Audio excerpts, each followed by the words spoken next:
Good morning everyone मु कान्हा आज गुरुत्वपूर्ण खबर गुड़िक आपको जनइबी। न्यूज गुड़िक भल लगे निश्चित भाव गोटे लाइक करी चैनल को सब्सक्राइब करने। चलतु आज गुरुत्वपूर्ण खबर गुड़िक नजर पकाइबा। तेबे आज विभिन्न अंचल में कालबैशाखी वर्षा होबार संभावना रही। अभ्यंतरीण उपकूल और दक्षिण ओडिशा रे किछि अंचल में कालबैशाखी प्रभाव में बिजुली घड़घड़ी सह वर्षा होबार संभावना रही। सेही भली 24 घंटा मध्य मयूरभंज, केन्दुझर, अनुगुल, सुवर्णपुर, बौद्ध, नुआपड़ा, बलांगीर, कलाहांडी, कंधमाल, नवरंगपुर, रायगड़ा, कोरापुट जिले में बिजुली घड़घड़ी सह सतर्क सूचना जारी करिछि पाणीपाग विभाग।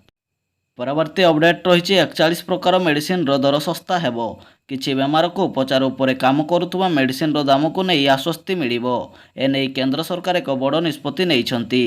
केंद्र सरकार तरफ 41 प्रकार मेडिसिन दर कम करा जाइछि। परवर्ती अपडेट रही पाठ पढ़ाई सरकार देउछंती 14,000 टंका। देशर नागरिकों उन्नति तथा कल्याण पाई सरकार नूतन योजना आनिबारे लागिछंती। एही सरकारी योजना गुड़िक केंद्र एवं राज्य सरकार द्वारा परिचालित हेउछि। योजनार नाम होछि श्रमिक विद्या योजना। एही योजना माध्यम गरीब पिलामानको पाठ पढ़ाई प्रति वर्ष 14,000 टंका सहायता करिवे सरकार बोली घोषणा करिछंती। एही योजना रे पुओ मानको 1,000 टंका एवं झियो मानको प्रति मासरे 1,200 टंका दिया जाउछि। एहीपरि भाव सरकार वर्ष में 14,000 टंका प्रदान करुछंती। एही योजनार लाभ केवल उत्तर प्रदेशर हिताधिकारी मानकु मिलिबो। परवर्ती अपडेट रही खारगे देले बड़ बयान। ओडिशा गस्तरे आसी कांग्रेस नेता मल्लिकार्जुन खड़गे बीजेडी और बीजेपी उपर जोरदार वर्षिछंती। खारगे कहिछंती जे 24 वर्ष शासन कले मध्य राज्य में बेरोजगारी चरम सीमार पहुंचलाणी। बीजेडी भाजपा मिसी ओडिशा को बर्बाद कर देउछंती। उभय दल को हटाइबा पई आह्वान देइछंती कांग्रेस नेता मल्लिकार्जुन खड़गे। परवर्ती अपडेट रही पुरी रे बोमा माड़। चलंता बाइक उपर को बोमा माड़ होइथिबार खबर मिली। पुरी श्रीक्षेत्र कॉलोनी निकटरू एक भयंकर बोमा माड़ देखा मिली। एही बोमा विस्फोरण में 2 जन श्रमिक गुरुतर होइथिबा बेले आउ 2 जन आहत होइथिबार खबर मिली। परवर्ती अपडेट रही समस्तंकु मिलिबो बिजु स्वास्थ्य कार्ड। रघुनाथपल्ली निर्वाचन मंडली अंतर्गत मेलन पड़िया बीजेडी दल जनसमावेश अनुष्ठित होइथिला।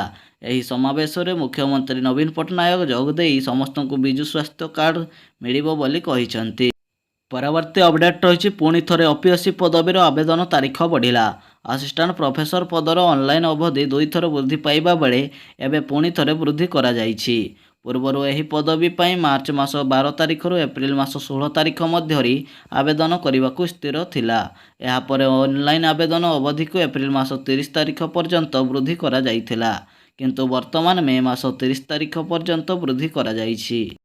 परवर्ती अपडेट रही 20 तारिख में मोदी पुणी थे रोड शो आरंभ हो। मुंड उपरे पुरी जिलार प्रथम पर्याय साधारण निर्वाचन चलित मास 25 तारिख में पुरी लोकसभा आसन सह 4टी निर्वाचन मंडलीर मतदान हेबो। यह पूर्व प्रमुख राजनैतिक दल बीजेडी और बीजेपी महाशक्ति प्रदर्शन पर सजबाज हो गले। प्रधानमंत्री नरेंद्र मोदी 20 तारिख में रोड शो करने नहीं निष्पत्ति नहीं सारी बेले बीजेडी से दिन कार्तिक पांड्यान को आनी निजर शक्ति प्रदर्शन करिबो बोली जना पड़ी। परवर्ती अपडेट रही अनुभव को बड़ आश्वस्ति मिलिबो। अभिनेता अनुभव महाती को मिला बड़ आश्वस्ति। पारिवारिक मामला रे अनुभव को एक बड़ झटका लगिथिबा बेले हाईकोर्ट एक बड़ आश्वस्ति दैछंती। अनुभव को विरोध में जारी होइथिबा जमीन विभिन्न वारंटी उपर हाईकोर्ट रोक लगाइछंती। न्यूज गुड़िक भल लगे निश्चित भाव गोटे लाइक करी चैनल को सब्सक्राइब करदेवे।